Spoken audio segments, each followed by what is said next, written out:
sunog baga, mga manginginom dyan, mga mahilig sa toma, ay magandang hapon ho sa inyo lahat, para ho sa inyo lahat to ha, sa mga binanggit ko. Magandang araw ho sa inyo lahat, nagbabalik ko ang pambansang bartender ho ng Pilipinas, may walang iba kundi si Mr. Lunch. Ayan. Aba, baka ho napapanood nyo naman to, comment nyo naman ako kung saan lugar nyo ba napanood, kung saan lugar nyo umaabot ang aking content, ano. And follow and share, kasi pag nag-follow and share ho kayo, this month of June, ang pamimigay ho ni Mr. Lance ay mojito. Ayan. Mojito, ano gagawin? Basta ho, follow nyo lang, makita ko. Pag share nyo, lagay nyo lang ako pangalan. Ang dami nyo nag-share, yung nalagay pangalan, hindi ko matrace. Lagay nyo pangalan nyo pag share nyo, ha? O Mr. Lance, share ko na po pangalan ko. Okay, ganun. Sama ko kayo sa raffle. At pasok ko kayo sa aking live sa Dennis Castillo Salazar. Doon ko nira-raffle to. Okay? Yan. Follow and share. Ayan.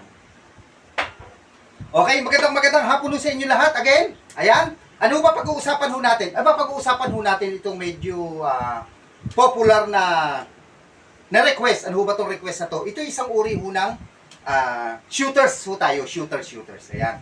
Pag shooter, siyempre, gagamitin ho natin dyan yung mga siyempre, shooters. Gagamitin tayo maliit na baso. Ito sinatawag na shot glass.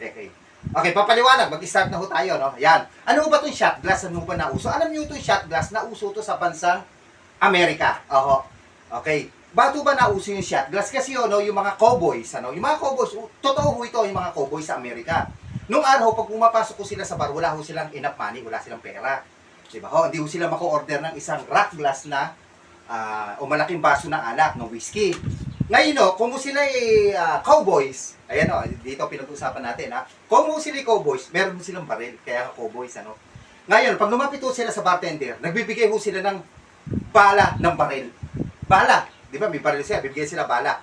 Kapalit ho nun ng isang shot na whiskey. Kaya tinawag na shot of whiskey.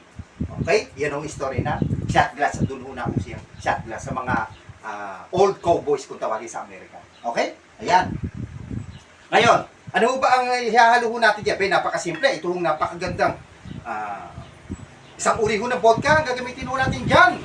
Ito hong tinatawag na Sky Infusion. Ito, ganito. Napakarami yung klase ho nito, variant na to. Sino ba meron nito? Itong vodka.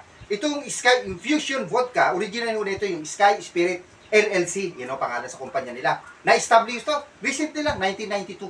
Okay?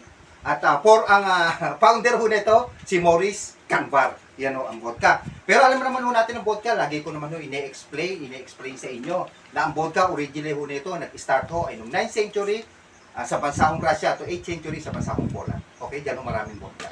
O, yan ang mga story ng vodka. Yes, ang ilalagay mo natin dyan, isang uri na naman ho ng liqueur.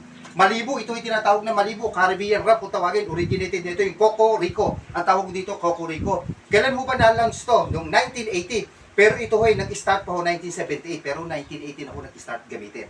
Okay?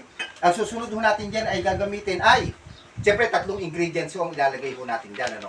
Ito nga hong vodka, Malibu, at saka pineapple juice. Wala na pala naman yung pineapple juice ka. Pero kasya po ito. Pineapple juice saan pa ho nagsimula? Sa Pilipinas ho kasi ang nag-introduce ng pineapple juice natin, mga Spanish rulers, di ba? Nasaka po tayo ng Espanyol. Kaya Ola, yung mga ganon, di ba? Mga Silya, mga ganon, di ba? Spanish word ho yan. Sila ho nagdala ng pineapple juice dito sa atin sa Pilipinas noong 19th century. Pero originated ho ang mga pineapple juice, yung mga Asian Aztec noong 12,000 BC. Yan ho history ng pineapple juice. Okay, sabi naman ho sa inyo dito, natin lalagay ho natin ay may kwento, no? Okay, so, gagamit ho tayo ng shaker. Kaya si-shake ho natin, okay? Ayan, mag-start na ho tayo. Ayan, puro tayo ng ice. Lalaki ho ng ice. Walang mabilis sa tindahan. Ice. Yan, okay? Yan, para kita nyo, dito natin ilagay. And then, kukuha tayo ng vodka. Ilan ho ilalagay ho natin? Maglagay ho tayo ng 2.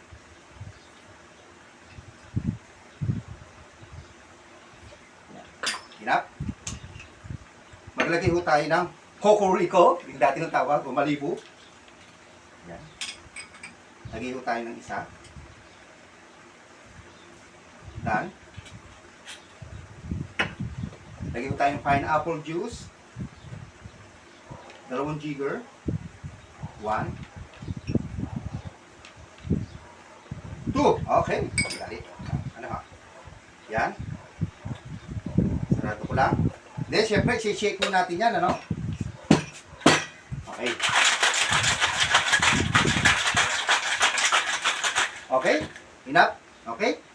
sasali na ho natin yan sa ating home shot glass na tinatawag. Eh, ginawa ko na hong dalawa. Ayan. Ayan. Wow. Sagad ho natin. Okay, ganda. Yan. Tapos ho, gagamit ho tayo ni cherry. Lagyan lang ho natin as a, para pinaka-garnish. As a design. Ayun, 1.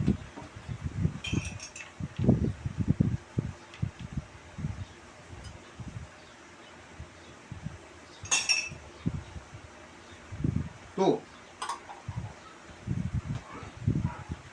Mulas lang ho ko kamay. Okay. Tapos na ating tinimpla ho na ito, shooters. Ang tawag ko dito, alam nyo kung ano? Kulkulada. Ang tawag ko dito sa tinimpla ho natin. Ayan. Kasi marami ho nagre-request na itong shooters. Kaya ho, alam niyo na, ginawa ho natin para sa kanila. Iba nagre-request ho. Tapos ho yung shooters na tinatago ho kayo sa bahay, napaka ano lang ho, napakadaling ko. Yan, pinakita ko na ho. Okay? Ayan. At kung kayo may mga request pa na shooters, aba, wala hong ibang gagawin kundi comment. Comment down below lang ho ah. Okay, lahat ho na magpa-follow and mag-share. This month ho, ito pamimigay ho ni Mr. Lanza. Follow and share lang ho, ilang ho gagawin niya. Wala nang iba. Okay? Ayan. At pasok ko kayo sa aking live sa Dennis Castillo Salazar. Ayan ho. Okay? Eh paano? Inumin ko ho muna to. Ha? At palamig muna ako kasi ang pangalan nito Kulkulada, magkukul muna ako. Okay, ako ang pambansang bartender ho ng Naspi. Walang iba kundi si Mr. Lance. Thanks for watching guys. Siya tayo.